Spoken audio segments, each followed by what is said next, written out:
দাদা সার নেওয়া খালে উতলে রে ভাই এই 25-30 বিঘে।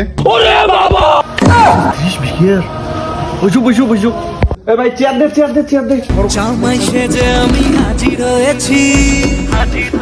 তোমরা এলে মানছি ভাই টাকার ব্যাগ মানছি তুলি টাকা অঙ্কুরি টোটো ছাড়িয়েছে যদি কাউ নিলে তা তোর কি জন্য আনতে ভাই বাত তো সহি হ্যাঁ দেখো খাবার দেখো 10 বস্তা 10-26 25 বস্তা সুপার ফসফেট ইউরিয়া 30 টা খাদ্য 5 বস্তা বালতি বালতি আর হলো কি আছে বাঙ্গাল 7টা তারপর বলুন আর ধান বিছনা আছে আর বিছনা আছে দাও দেখি আর মালিক দেখি আর মেডিসিন সহ তোমার মোটামুটি 95,100 টাকা হয়। 95,100 হ্যাঁ। আচ্ছা ঠিক আছে তাহলে মালটা লোড দিতে পারেন। এ ভাই মালটা দে লোড তাড়াতাড়ি লোড করে দে তো পানি দিয়ে খাওয়া টাকাটা দাও। এই যে নাও এই 70 টাকা 70 টাকা কে আরো টাকা দাও, এই টাকা দিয়ে হয় 1,95,100 আর 70 টাকা দেয়। ইয়ে মানে দাদা 10 টাকা আছে যদি রাস্তাঘাটে কোনো হয় 10 টাকা নাকি 80 টাকা দিয়ে দিলে সারা হয় নাকি 95,000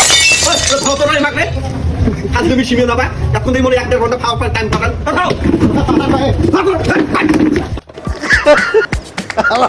কয় কি